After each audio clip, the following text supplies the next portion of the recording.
Want to know when your Windows computer was last restarted?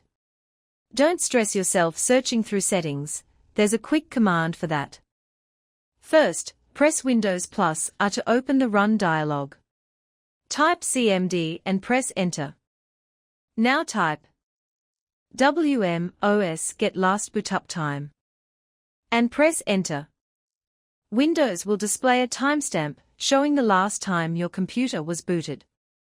For example, if you see something like 20260807102530, it means the computer was last started on the 7th of August, 2026, at around 10:25 a.m.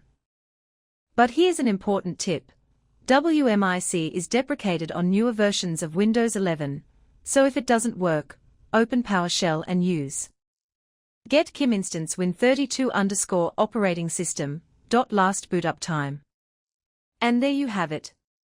A quick way to find out when your PC was last restarted. Follow for more simple Windows tips and tricks.